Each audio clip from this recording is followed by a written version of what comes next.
Hey guys! For today's Christmas baking video, we're making some hazelnut and chocolate financiers. The first thing we need to do is make the brown butter, so here's a quick recap.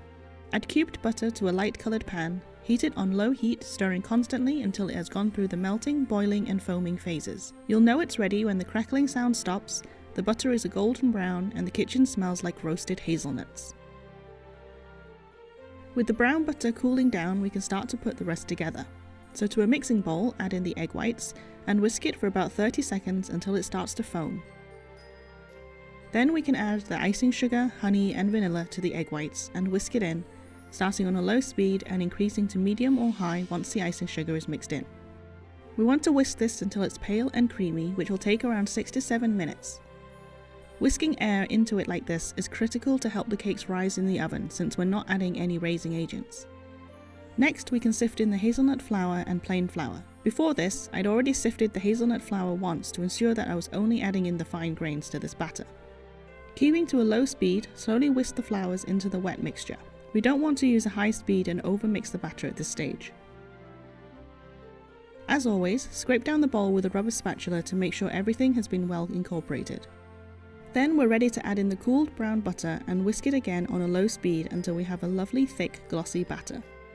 Give it one final scrape down and we're ready to fill the pan. So I'm using my silicone mold today because I have a decorating idea in mind and I think this shape would work best with it. I was also too lazy to transfer my batter to a jug, so as you'll see, I'm using a teaspoon and making an absolute mess of it. But anyway, fill your chosen pan with the batter and hopefully do a much tidier job than I did. When your pan is filled, bake it in the oven at 180 degrees Celsius for 10 to 15 minutes.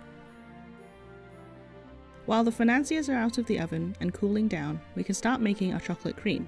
Start by adding the chocolate chips to a heat-proof bowl, then heat up half the heavy cream, around 75 milliliters, in a pan until it starts to steam and bubbles appear around the edge. Take it off the heat immediately and pour it over the chocolate, letting it sit for a minute or two, then stir it to melt the chocolate and incorporate it into the cream. You should end up with a very loose chocolate ganache like this. At this point, we can add in the remaining 75 milliliters of cream and mix it until it's all incorporated. We'll want to pop this bowl of chocolate cream into the fridge for a bit, because cold cream whips easier and faster.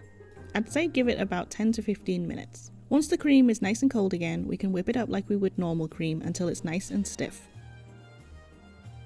If the cream isn't holding its shape too well, it's a good idea to pop it back into the fridge for another 20 to 30 minutes. And you should find that the cream has thickened to more of a mousse-like consistency, which is perfect for piping. I don't know the name or number of this piping tip, but it's the one that resembles a teardrop. Transfer the cream to a piping bag, and with the wider side on the bottom, pipe from side to side like this. Alternatively, use a different piping tip and decorate however you want. To finish them off, I'm adding some chopped nuts, chocolate balls, or for a more festive feel, snowflake sprinkles. And that's it, an alternative financier that uses hazelnut flour instead of traditional almond flour.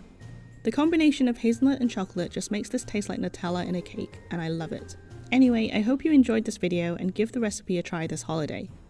In the meantime, have a great day and happy baking!